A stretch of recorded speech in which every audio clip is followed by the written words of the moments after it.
Leitura, lei seca do conteúdo do TJ São Paulo, do Tribunal de Justiça de São Paulo, lei seca, direito penal. Parte 4. Bom, no direito penal só que é um monte de crime, né? Daí, começando, eu vou ler do artigo 336 ao 359. Nem são tantos crimes, né? Primeiro crime, utilização de edital ou sinal.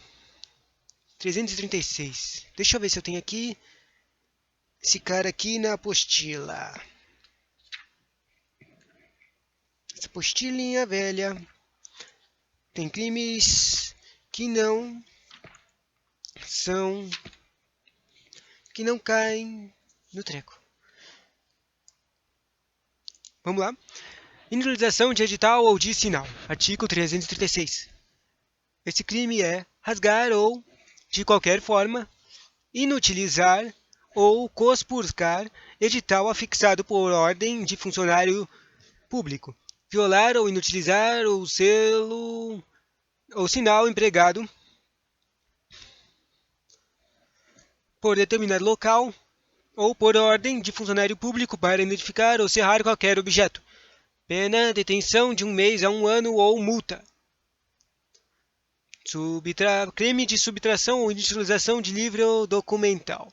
Artigo 337. Subtrair ou inutilizar total ou parcialmente livro oficial em processo ou documento confiado à custódia de funcionário à razão do ofício ou de particular em seu serviço público. Pena, reclusão de 2 a 5 anos se o fato não constitui crime mais grave. Crime, denúncia caluniosa. Eu tenho aqui um conteúdo extra no livro aqui. Artigo 339. Dar causa à instauração, instauração de investigação policial, de processo judicial e instauração de investigação administrativa, inquérito civil ou ação de improbidade administrativa contra alguém, imputando-lhe crime de que o sabe inocente. Pena, reclusão de 2 a 8 anos e multa. Súmula 1. A pena é aumentada de sexta parte se o agente se serve de anonimato ou de nome suposto. Súmula 2. A pena é diminuída de metade se a imputação é de prática contravenção. Comunicação, crime, próximo crime. Comunicação falsa de crime ou de contravenção. Artigo 340.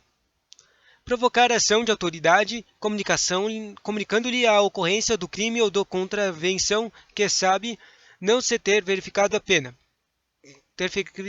Pena, detenção de 1 a 6 meses ou multa. Aqui no conteúdo extra, o primeiro crime, o denúncia de caluniosa, comete quem aciona indevidamente ou movimento irregularmente a máquina estatal de percepção penal. Delegacia, fórum, Ministério Público, CPI ou Corregedoria, etc. Fazendo surgir contra alguém um procedimento, inquérito ou processo imerecido. O criminoso, de forma maldosa, de maneira maliciosa, ardilosa, faz nascer contra a vítima que não merecia uma investigação ou um processo sobre o fato não ocorrido ou praticado por outra pessoa. Exemplifica-se alguém dirige-se ao distrito policial informando que um colega do trabalho que estava praticando venda de entorpecentes no refeitório da fábrica, ou ainda a ex-mulher dirige-se ao furum sustentando que o ex-marido não lhe paga corretamente e pontualmente a pensão alimentícia. Essas mentorias, acompanhadas do processo judicial ou inquérito, são suficientes para a caracterização do crime. O segundo delito, a comunicação falsa do crime, é também a ciência de autoridades de um crime que inocorreu. Ocorre, porém, que aqui não se movimentou a máquina estatal, que não se provoca a efetividade de ação policial e judicial. Aqui, no presente delito, há simplesmente comunicação, o que vulgarmente se conhece como trote. Resumo, na comunicação falsa de crime, o autor não aponta o dedo para ninguém. Na denúncia caluniosa, aponta e na acusação falsa, ver abaixo para si ou para si mesmo. Confuso, né? Agora, o crime de acusação falsa. Autoacusação falsa. É quando uma pessoa se incrimina falando que ela fez uma coisa que ela não fez.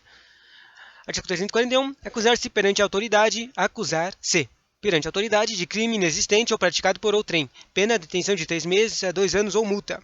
São comuns situações nos quais o pai assume atropelamento praticado pelo filho ou recém-ingresso nas fileiras do crime e assume a quantidade de drogas apreendidas contra o traficante-chefe. Um pai que não deixaria o filho de 18 anos ou 19 anos sofrer uma anodônia ou uma pecha de sua ficha criminal por um atropelamento. O mesmo se daria para o rapaz recém-açoito no tráfico, que passa a defender a figura do chefão do tráfico para se manter bem posicionado na unidade criminosa. Usa-se na prática corrente que menores de 18 anos assumam a posse de armas de fogo, de drogas e de veículos roubados, justamente para livrarem o real autor. Adolescentes sofrem sanções mais leves, vice EKA, tipo o Estatuto da Criança e Adolescente. Próximo crime, falso testemunho ou falsa perícia. No artigo 342, fazer afirmação falsa ou negar ou calar a verdade como testemunho, perito, contador, tradutor ou intérprete em processo judicial ou administrativo, inquérito policial ou em juízo arbitral. Pena, reclusão de 2 anos a 4 anos e multa. Súmula 1. As penas aumentam em 1/6 a 1/3 se o crime é praticado mediante suborno ou se é cometido com o fim de obter prova destinada a produzir efeito em processo penal ou em processo civil em que for parte entidade da administração pública direta ou indireta.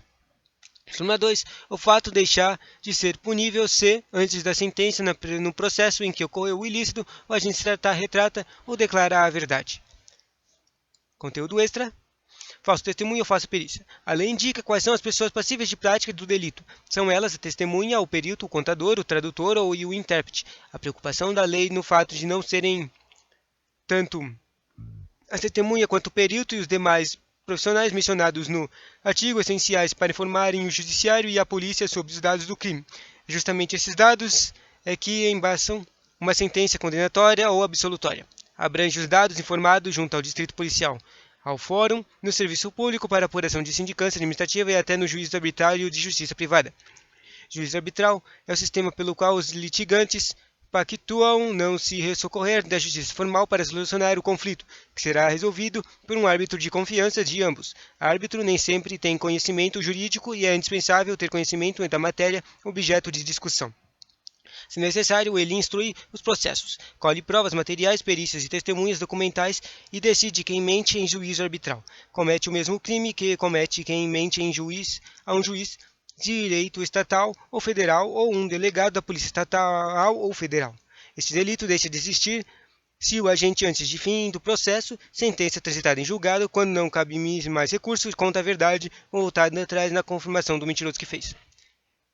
Que nem está escrito na súmula 2, né? O fato deixa de ser punível se, antes da sentença do processo que ocorreu o ilícito, o agente se retrata ou declara a verdade. Ou seja, se você começou a mentir no começo, mas se você, antes de terminar tudo, antes do processo, der ferrar com a vida das outras pessoas, você vai lá e ajuda ela, pum, você se salva. Artigo 343, mas é um crime inominado. Eu acho que isso aqui inominado significa sem nome. Vamos ver. O artigo é uma crime que é uma variação do delito de corrupção ativa. Vamos ver. Dar, oferecer, artigo 343, dar, oferecer ou prometer dinheiro ou qualquer outra vantagem a testemunha, perito, contador, tradutor ou intérprete para fazer afirmação falsa, negar ou calar a verdade em depoimento, perícia, cálculos, tradução ou interpretação. Isso aqui, tipo, o cara está fazendo o crime de violação, corrupção ativa, só que é contra alguém que está fazendo o crime de testemunha ou perícia falsa. Interessante, não é? Pena. Reclusão de 3 a 4 anos e multa. Parágrafo único. As penas aumentam-se de 1/6 a 1/3 se o crime é cometido a fim de obter prova destinada a produzir efeito em processo penal ou em processo civil em que for parte a entidade da administração pública direta ou indireta. Conteúdo extra. Trata-se de uma variação do delito de corrupção ativa. O presente delito é uma corrupção ativa especializada direcionada para as pessoas linkadas no artigo 342 que detém a forma qualificada no parágrafo único quando o agente obtém o intento de corromper a testemunha, o perito e etc. Coação no curso do processo. Crime de coação no conduto do processo está no artigo 344. Usar a violência ou grave ameaça com o fim de favorecer interesse próprio ou alheio contra a autoridade, parte ou qualquer outra pessoa que funciona ou é chamada a intervir do processo judicial, policial ou administrativo ou em juízo arbitrário, pena, reclusão de 1 a 4 anos, multa, além de pena correspondente à violência. Exercício arbitrário das próprias razões. Artigo 3, conteúdo extra do artigo do crime de curso de processo. Objetivando proteger a si ou alguém querido, uma determinada pessoa faz ameaças veladas ou declaradas. Quem vai esquecer qualquer atividade, quer dizer, faz uma ameaça a quem vai exercer qualquer atividade ou influência na causa judicial. Exemplificando, um pai ameaça uma testemunha para que não deponha, desfavorecendo ao filho dele, ou ameaça a um juiz que ele seja julgado e absolva. O delito não permite a forma mais culposa e a sua característica se dá pela violência ou pela grave ameaça, ou seja, sempre doloso, nunca culposo. Próximo crime, o exercício arbitrário das próprias razões. Artigo 345. Fazer justiça pelas próprias mãos para satisfazer a pretensão, embora legítima, salva quando a lei ou a pena permite. Pena, detenção de 15 dias a 1 mês ou multa além da pena correspondente à violência. Parágrafo único. Se não há emprego de violência, somente se procede mediante queixa. Artigo 345 do exercício arbitrário de próprias razões. Conteúdo extra é: este crime proíbe a autotutela, que consiste em fazer justiça sem ir em busca do socorro do Poder Judiciário. Na civilização, é o Poder Judiciário que resolve os conflitos entre pessoas. Havendo dívida de valores, não se pode a pessoa ou diretamente cobrar o do devedor, arrecadando-lhe os bens. Existindo pendência do aluguel, não se pode tirar a casa do locatário à força. Em ambas as hipóteses, o credor deve se socorrer do judiciário. Caso contrário, incorre nas penas do artigo 345. Interessante. Ou seja, a pessoa não pode se justificar, fazer própria justiça. Interessante. Artigo 346, outro crime nominado. Trata-se de segundo delito sem rúbrica, ou seja, sem nome jurídico, pouca importância prática, uma vez que não costuma ser exigido em concursos públicos. Trata-se de texto autoexplicativo no qual o agente danifica algo seu que se encontra sob custódia de outrem. Por exemplo, bens que o ex-marido entende de seus, mas que se acham com a mulher. Deve ele aguardar a decisão do juiz para receber os bens. Saquei. Daí o artigo 346, que esse crime que não tem nome, diz assim: tirar, suprimir, destruir ou danificar coisa própria que se acha em poder de terceiro por determinação judicial ou convenção. Detenção de 6 meses ou 2 anos. Ou seja, danificar coisas que não são suas judicialmente. Interessante, né? Próximo crime, fraude processual. Artigo 347. Inovar artificialmente na pendência do processo civil ou administrativo, estado de lugar, de coisa ou de pessoa com fim de induzir erro de juiz ou perito. Seja mentira. Detenção de 3 meses a 2 anos e multa.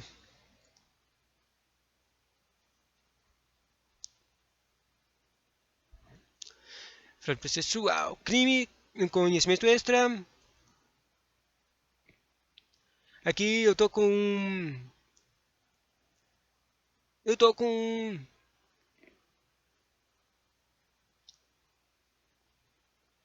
conteúdo diferente aqui. Deixa eu ver. Eu estou lendo 347. O conteúdo do 47, aqui está escrito fraude processual. No conteúdo que eu tenho também. Se a inovação se destina a produzir efeito processual penal, ainda que não índice iniciado, as penas se aplicam sem dobro. Mas aqui no conteúdo que eu tenho extra, está falando favorecimento pessoal. Só que esse favorecimento pessoal é algum outro tipo de crime que está aparecendo aqui? Não. Então, deve estar errado aqui. Então esquece. Saquei. Aqui tem uns criminhos de... uns crimes administrativos. Esse favorecimento pessoal é um crime administrativo. Vamos lá. Próximo crime, exploração de prestígio. Artigo 357. 10 artigos a mais, né? Solicitar ou receber dinheiro ou qualquer outra utilidade a pretexto de influir em juiz, jurado, órgão do Ministério Público, funcionário público da Justiça, perito, tradutor, intérprete ou testemunho, pena de reclusão de 1 a 5 anos. Parágrafo único. As penas aumentam-se 1/3 se o agente alega ou insinua a diferença de utilidade. Também se destina a qualquer das pessoas referidas neste artigo.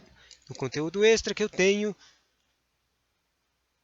ela conta também com o artigo 332 de tráfico de influência, que eu vi que cai bastante em nas provas. Aparece bastante nas coisas administrativas. E exploração de prestígio. É assim, sob títulos diferentes, Ambos os artigos estão da mesma conduta. O primeiro delito, o artigo 332, de tráfico de influência, envolve a administração em geral, e o segundo crime, artigo 357, prejudica a administração da justiça. Exploração de prestígio. Os dois crimes são praticados por particular ou por funcionário público, mas agindo como particular, que aborda outro particular, afirmando que resolverá o problema junto a determinado órgão público.